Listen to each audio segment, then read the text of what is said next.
여러분 한 주 많이 덥잖아요, 그죠? 덥고 잘 지내셨어요? 참 이 냉방 때문에 좀 몸이 힘들기도 하고 어지럽기도 하고, 그죠? 또 바깥에 나가면 너무 덥기도 하고, 그런 우리 시간들을 좀 보내고 있는 것 같습니다. 건강 잘 챙기십시오. 나이에 상관없이. 또 아이들도 또 이렇게 열도 나고 그런 일들도 계속해서 있는 것 같습니다. 저는 한 주 동안 겪은 일 중에 제가 8월 한 22일 날 저희 사택이 이사를 합니다.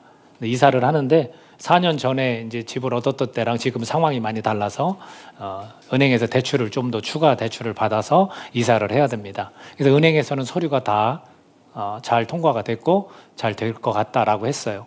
그리고 도시 주택기금, 주택도시기금 이런 데서 심사를 한번 해야 한다고 합니다. 그래서 심사가 들어가면 그 다음에 연락이 온다고 하는데, 심사가 돼서 저에게 문자가 날라왔습니다.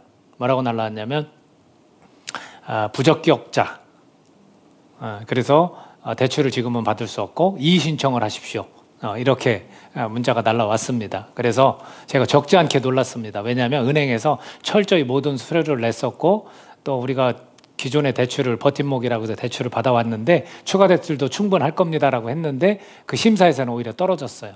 그래서 제가 그 문자를 받고 든 제 마음과 생각이 어땠을까요? 순간 굉장히 힘들더라고요.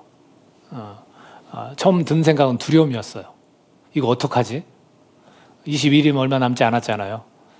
그리고 저는 가장이고 일 진행된 게 모든 게 다 순조롭게 될 줄만 알았지, 이렇게 갑작스럽게 부적격자로 나올지는 몰랐어요.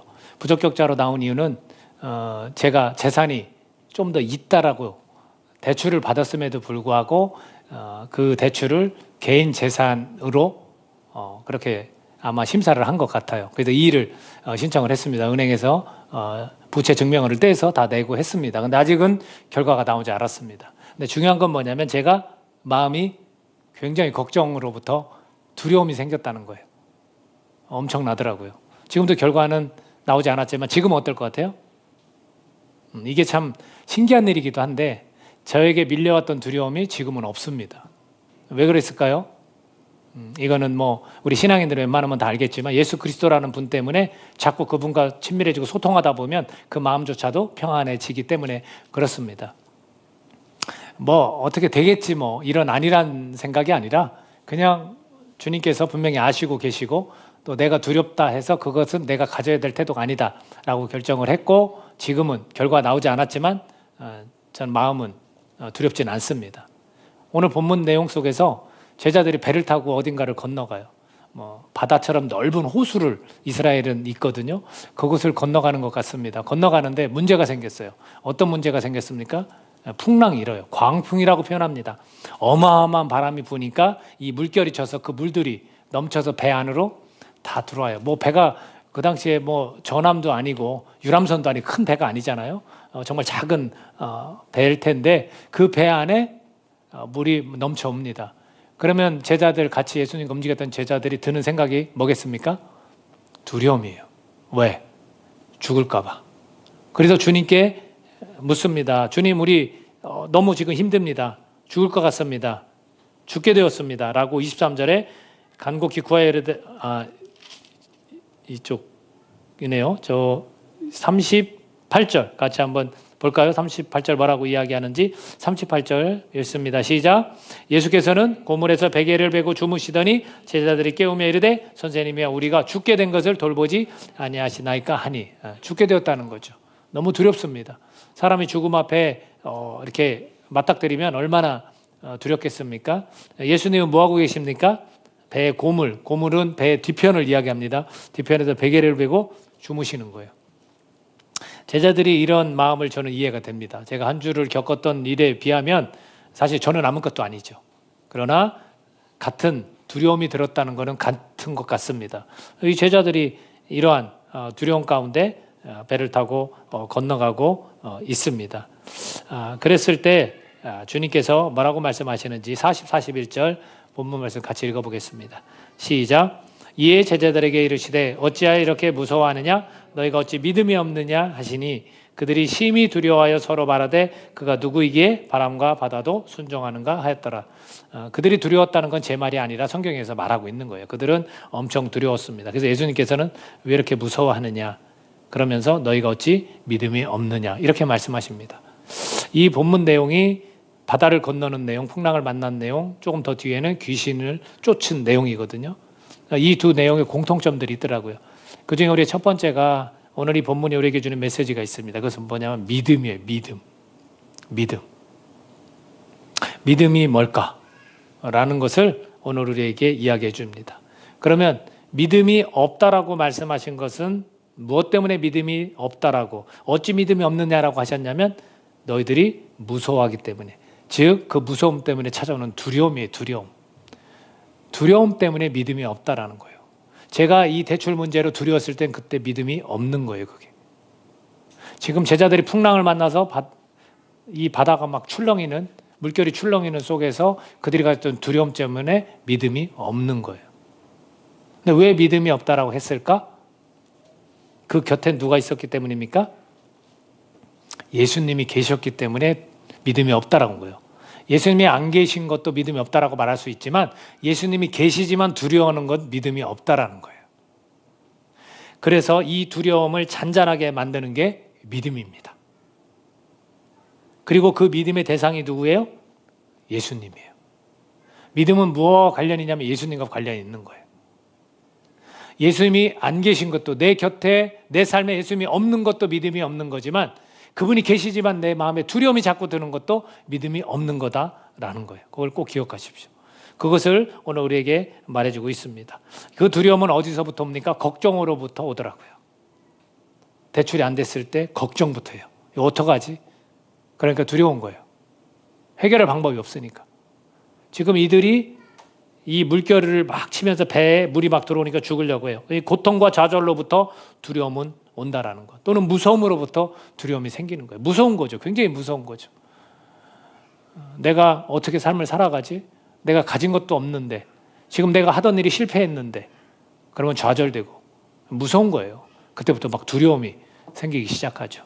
그러나 우리가 곁에 예수님이 계십니다. 그 예수님이 계실 때는 평안이 찾아오고 새 힘을 주신다라는 거죠. 이것이 믿음이에요. 그러니까 우리 마음 가운데 삶을 살면서 곧잘 생기는 이 두려움이 있다면 잔잔하게 만드는 것이 믿음이에요. 그러니까 내 믿음이 어떤 때는 믿음이 막 강한 것처럼, 굳건한 것처럼 여겨지다가도 어떤 때는 믿음이 흔들리고 믿음이 없는 것처럼 생각되어지는 건 바로 이 부분 때문에 그래요. 우리에게 들이닥치는 어떤 일 때문에, 나를 당황스럽게 만드는 일, 내 계획이 이렇게 됐었고 잘 될 줄 알았는데 이것이 가로막힐 때 우린 자꾸 두려움이 생기는 거예요. 그때 믿음이 없다라고 주님은 말씀하시는 거예요. 그러나 내가 예수님을 믿는 사람인데, 예수님은 내 안에 계신데, 지금 제자들에게도 마찬가지죠. 배 안에 분명히 예수님이 함께 하시는데, 그래서 예수님께서는 명령을 하기 시작을 하는 거죠. 뭐라고 명령합니까? 바다 잠잠하라, 고요하라. 그러니까 바다가 그치고 잔잔해졌다라고 성경은 말씀하고 있습니다. 그리고 또 뒤로 돌아가면 뒷부분에서 이 귀신 들리는 한 사람이 있습니다. 또 한 사람의 두려움을 가진 자죠. 여러분 보세요. 이 귀신 들린 사람 4, 5절 한번 읽어보면 이 사람이 도대체 어떻게 지금 삶을 살아가고 있는지가 조금은 우리가 알 수 있습니다. 5장 4, 5절 같이 한번 읽어보겠습니다. 시작. 이는 여러 번 고랑과 쇠사슬에 매었어도 쇠사슬을 끊고 고랑을 깨뜨렸음이라라. 그리하여 아무도 그를 제어할 힘이 없는지라. 밤낮 무덤 사이에서나 산에서나 늘 소리 지르며 돌로 자기의 몸을 해치고 있었더라. 보세요. 야, 너 좀 진정해 라고 사람들이 다가가고 묶었지만 그 묶은 거조차 새 고랑으로 묶어도 다 끊어버리는 거예요. 그 사람의 힘이 그걸 끊을까요? 아니죠. 이 귀신들이 그런 거예요. 이 귀신들은 누구냐면 예수님이 질문했을 때 군대라다라고 했어요. 헬라어로 레기온이라는 거는 그 로마의 어떤 여단과 같은 6천 명에서 10,000명가량의 사람들 할 때 군대다 이렇게 표현한대요. 어마어마한 귀신들이 그 사람과 함께 하는 거예요. 그러니 힘이 넘쳐나는 거죠. 사람들이 제어할 수 없는 거죠. 인간의 힘으로는 감당이 안 돼, 이 사람. 그리고 그 사람이 왔다 갔다 하면서 자기가 돌로 자기 몸을 해치고 있습니다. 여러분, 그 사람의 입장이 우리가 돼볼 수 있을까요? 얼마나 두려울까요? 자기 몸을 자기가 해치는데 어느 정도는 인식하고 있을 수도 있을 거예요. 얼마나 두려울까. 나는 내가 하고 싶은 것도 움직이고 싶어도 움직이지도 못하고 귀신의 힘에 의하여 계속 조종당하는 이런 모습으로 있으니 얼마나 두려울까요? 그 두려움 가운데 있는 사람을 누가 해방시켜 주셨습니까? 예수님께서. 그 예수님이 믿음이에요. 그 예수님이. 그래서 이 귀신이 쫓겨나간 이 사람은 어마어마한 은혜를 경험했어요. 어마어마한 은혜를. 여러분, 믿음이란 다른 게 아닙니다. 우리가 평탄해야만 그 믿음을 우리가 유지할 수 있는 게 아니라는 거고요. 인생이 과연 정말 또 그럴까? 아니라는 거예요. 우리는요, 믿음은 흔들릴 수도 있어요. 그 믿음, 예수님은 계시다가도 마치 안 계신 것처럼 우리가 지낼 수도 있어요. 그걸 오늘 우리가 이 본문 말씀을 통해서 깨달아야 되는 거예요. 내가 그분을 의지할 때, 예수님을 더 바라볼 때 나에게 믿음이 계속 유지가 되는 거고, 내 흔들리는 믿음 가운데 강인한 믿음이 될 수 있는 거다라는 것을 이 말씀을 통해서 우리는 알게 되는 겁니다. 내가 두려움이 올 때 내 마음이 잔잔해지는 거, 이게 믿음이다라는 거예요. 이것을 잊지 마세요. 믿음이 또 다른 어떤 무엇이 아니에요. 예를 들어서 야, 너 믿어라.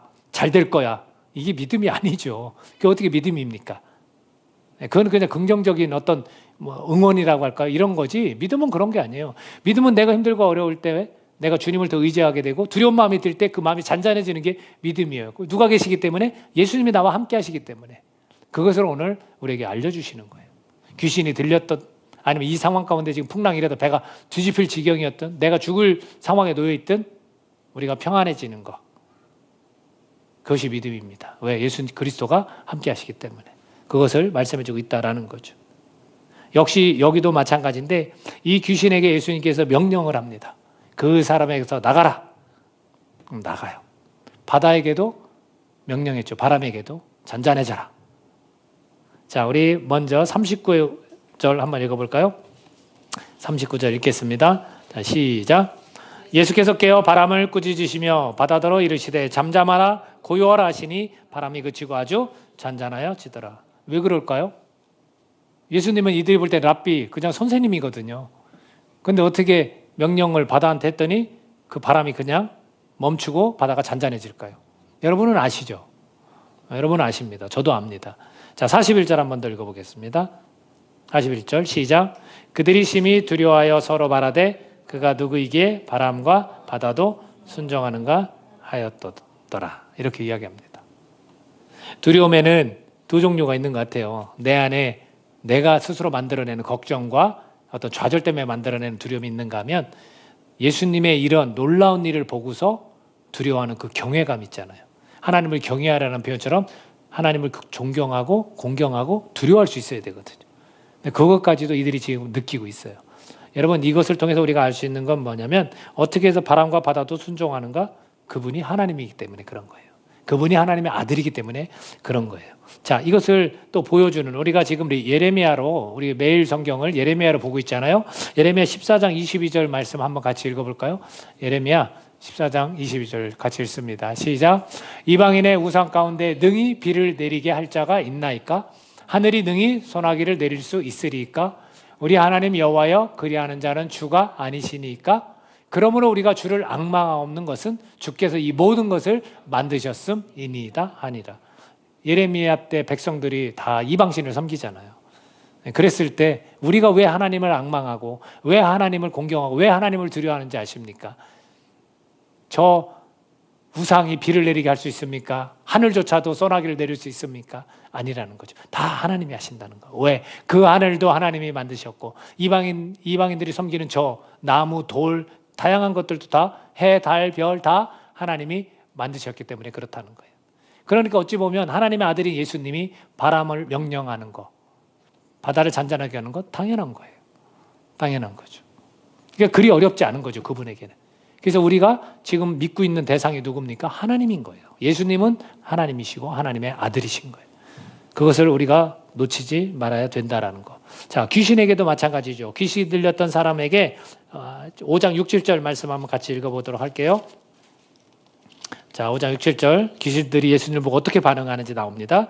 자, 시작. 그가 멀리서 예수를 보고 달려와 절하며 큰 소리로 부르짖어 이르되 지극히 높으신 하나님의 아들 예수여 나와 당신이 무슨 상관이 있나이까 원하건대 하나님 앞에 맹세하고 나를 괴롭히지 마옵소서 하니. 여러분, 자연도 예수님 앞에서는 굴복합니다. 엎드립니다. 절합니다. 귀신도 예수님을 알아보고 엎드리고 절합니다. 아무 문제가 없어요. 예수님을 누구로 보냐면 하나님의 아들로 믿는 거예요. 알고 있는 거예요. 근데 누가 문제입니까? 인간이 문제예요. 사람이 문제입니다. 사람이 문제라는 거예요. 사람도 그래야만 하잖아요. 자연 만물도 예수님께 순종하고 귀신의 능력을 가진 힘 있는 자들도 예수님 알아보고 하나님의 아들이다라고 순종하고.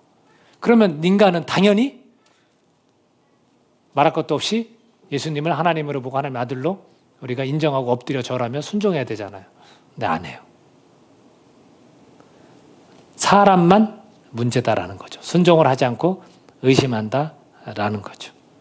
자, 예수님께서는 그럼에도 불구하고, 하나님께서는 그럼에도 불구하고 우리 인간을 너무나 사랑하시는 거예요. 그래서 예수님도 이 시간 한 사람을 봐요. 누구를 보냐면 귀신 들린 이 한 사람을 봐요. 그러나 이 한 사람을 보지 않는 사람들이 있어요. 그게 누구냐면 이 지방의 사람들이에요. 그 하나님의 아들을 믿지도 않고 순종하지도 않는 그 사람들이에요. 주님께서는 한 사람의 고통을 바라보고 계시다라는 거죠. 5장 16, 17절 말씀 같이 한번 읽어볼까요? 5장 16, 17절 말씀 같이 읽습니다. 시작. 이에 귀신 들렸던 자가 당한 것과 돼지의 일을 본 자들이 그들에게 알림해 그들이 예수께 그 지방에서 떠나시기를 간구하더라. 이게 무슨 얘기입니까? 군대 귀신이라고 그랬어요. 그 한 사람에 너무나 많은 귀신들이 달라붙어 있는데 이들이 뭐라고 하냐면 우리를 좀 주님께서 괴롭히지 말아 주십시오 라고 이야기를 하죠. 그래서 자기들을 그 지방에서 내보내지 마시기를 간구합니다. 그랬더니 마침 거기에 돼지떼가 있다고 그랬어요. 그래서 그 돼지떼에 명령해서 저 돼지떼에 들어가게 하소서 이렇게 부탁을 귀신들이 하고 그렇게 허락을 하십니다. 그래서 그 돼지떼에 들어간 귀신들이 바다로 다 내달려서 비탈길로 내리다라 바다에서 몰살합니다. 그 소식을 듣고 사람들이 모여요. 그리고 모여서 하는 이야기가 이 귀신 들렸던 자가 당한 것과 돼지의 일을 본 자들에게 말을 하죠. 그러면서 예수님께 뭐라고 하냐면 제발 이 지방에서 떠나가 주십시오. 그렇게 이야기를 합니다. 왜 그랬을까요? 왜 동네 사람들이 떠나기를 간구했을까? 이들에게 재산의 피해를 입었기 때문에 그래요. 이 사람들에게는 고통받는 저 귀신 들린 한 사람이 눈에 보이지 않는 거예요. 그러나 예수님은 그 고통받는 한 사람이 눈에 보이시는 거예요. 사람은 그렇습니다. 우리가 왜 주님에게 순종하지 않고 의심만 할까? 마치 예수님 믿으면 뭔가 내가 뒤처지는 것 같고 예수님 믿으면 가난하게 살아야 되는 것 같고 그런 경우들이 종종 있는 거죠. 주님께서는 이 한 사람을 불쌍히 여기시는 분이다라는 겁니다.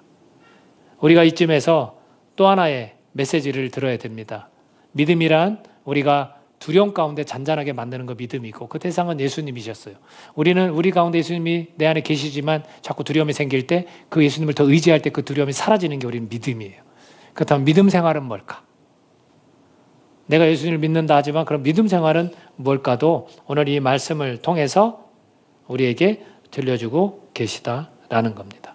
첫 번째는 예수님을 의지하는 것이라면 그 믿음 생활은 예수님을 위한 쓰임대로 사는 것이다. 즉 복음을 위해서 쓰임받는 것이 믿음 생활이에요.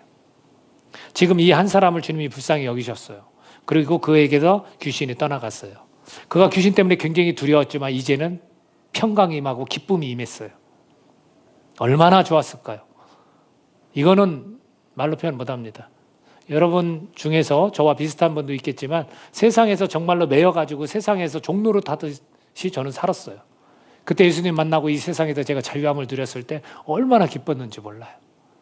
내가 뭔가에 자꾸 이끌려 다녀. 마음은 그렇지 않은데 자꾸 나쁜 짓 하고 세상에서 좋아하는 짓만 하고 내 욕심, 내 막 정욕, 욕구 막 이런 것들만 하려고 하고 근데 마음속에서는 한켠에서는 그러고 싶지 않았어요. 아, 이건 내가 아닌데 고민이 너무나 많았었거든. 근데 그 짐에서, 그 눌림에서 제가 노임을 받았을 때 너무나 기쁘고 너무나 좋았어요.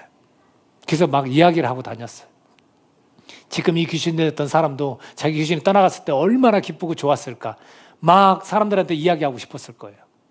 그래서 예수님을 쫓아가요. 예수님, 나 당신 같이 가고 싶어요. 그러면 우리가 생각하는 예수님은 뭐라고 이야기하실까요?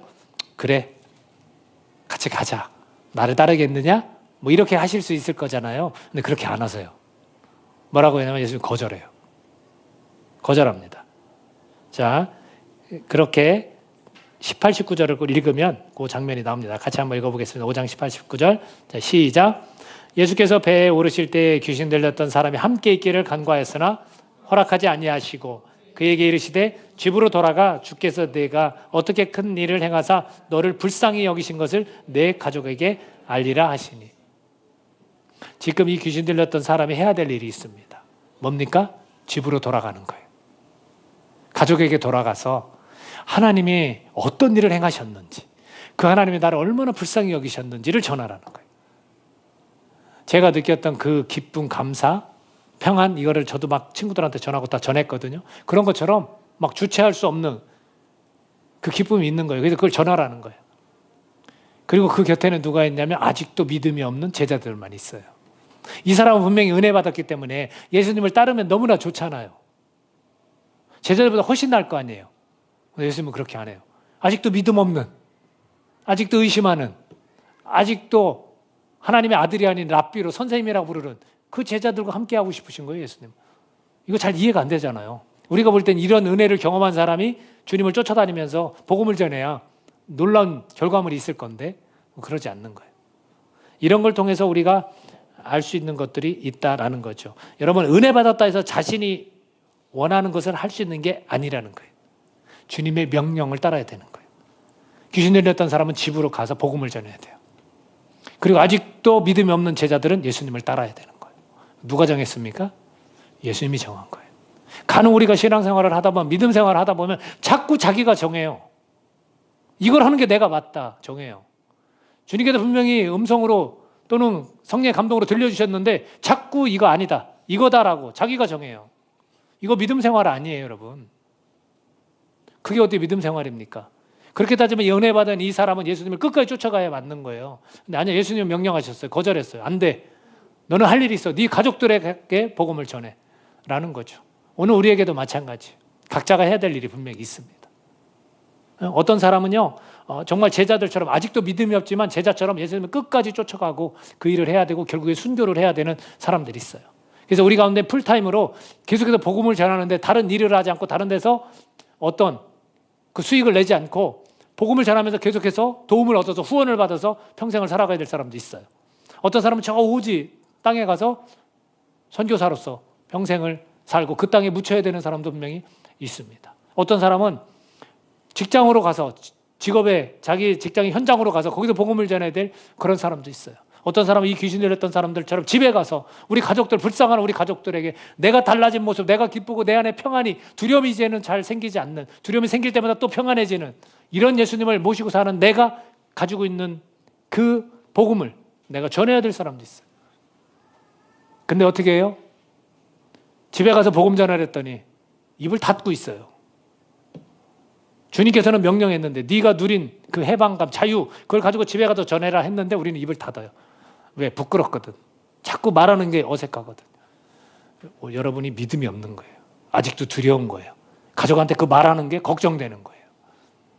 그때마다 예수님은 야, 너네 아직도 믿음이 없어. 이렇게 말씀하시는 거예요. 여러분, 누가 함께 하십니까? 성령님이 함께 하시는 거예요. 예수님이 명령했으면 입을 여는 거예요.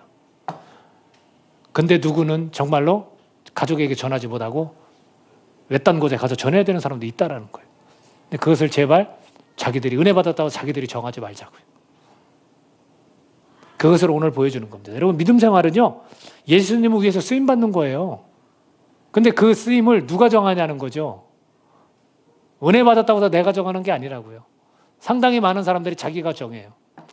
교회를 정하는 것도 마찬가지고 내가 어느 곳에 가도 뭘 하든지 마찬가지예요. 항상 주님께 묻고 그래, 네가 그 일 하는 거 괜찮아 하면 되는 건데 우리는 다른 사람을 의식하고 또는 다른 사람을 우리가 그렇게 우리가 그런 잣대로 들이밀어요. 풀타임으로 사역에만 진짜 사역하는 것처럼, 선교지로 가야만 진짜 복음 전하는 사람인 것처럼. 아니에요. 직장 생활하면서 행복하게 가정을 꾸리면서 살아도 내가 그 속해 있는 곳에도 복음을 전하고 있다, 그 사람도 굉장히 위대한 사람인 거예요. 저는 같다고 봐요. 주님이 같이 그렇게 똑같이 여긴다고 저는 믿습니다. 중요한 거는 내가 정하지 말자라는 거죠. 주님께서 분명히 명령해 주신다는 거죠. 왜 우리를 택해 주셨습니까? 왜 우리를 부르셨습니까? 주님께서 복음을 위해 쓰시려고 부르신 겁니다. 거기에 좀 초점이 맞춰졌으면 좋겠어요. 내 안에서 나에게 초점이 맞춰지는 게 아니라 내 초점이 주님을 향하고 주님이 명령하시면 그대로 받을 수 있는 그런 자가 되었으면 합니다. 그래서 그가 어떻게 했습니까? 순종했습니다. 왜? 내가 은혜 받았으니까. 내 안에 있던 귀신을 주님께 쫓아줬으니까 순종했죠. 20절 말씀 같이 한번 읽어보겠습니다. 20절 말씀 읽습니다. 시작. 그가 가서 예수께서 자기에게 어떻게 큰일 행하셨는지를 데가볼리에 전파하니 모든 사람이 놀랍게 여기더라. 예수님이 명령한 그 자리로 갈 때 주님께서 열매를 주시는 거예요.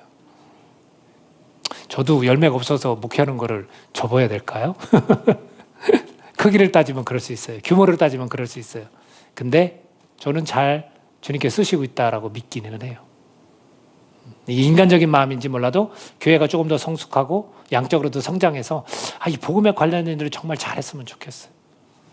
근데 우리가 영상을 봤지만 컴패션, 한국 전쟁 때 왔던 그분은 뭐라고 써요? 일기장에 한 사람을 돌봤더니 한 고환이 생기고 한 고환을 돌봤더니 한 나라가 구원받는 거예요. 얼마나 대단합니까? 그러니까 주어진 거에 순종하고 그 명령을 따라서 복음에 대해 쓰임받으면 그게 믿음 생활이에요. 이것을 오늘 우리가 기억했으면 해요. 교회, 직장, 사람 뭡니까? 다 관계예요. 관계. 어떤 사람은 집으로 가서 정말 복음을 전해야 돼요. 어떤 사람은 진짜 예수님의 제자로 정말 살아야 돼요. 집으로 가는 것도 사실은 제자죠. 역할만 다른 것뿐이죠. 그래서 내가 이렇게 생활하는데 제자일까? 그런 좀 의심 이런 거 안 했으면 좋겠어요. 다 제자예요. 근데 우리는 자꾸 많은 걸 해야 좋은 제자고 아주 소박하고 작은 일 하니까 좀 아직 난 제자로서 좀 그래 성도야 이런 얘기 하시지 말라고요. 성도는 굉장히 무서운 말이에요, 여러분. 거룩한 물이에요. 우리가 정말 거룩할까요? 아니에요. 이건 저는 더 굉장히 수준 더 높은 영적으로 수준 높은 말이라고 생각하거든요. 그러니까 제자라면 정말로 막 헌신해야 되고 성도라면 대충 해도 이런 생각을 제발 버려요. 성도가 더 힘든 거예요. 어떻게 우리가 거룩한 무리가 될 수 있습니까?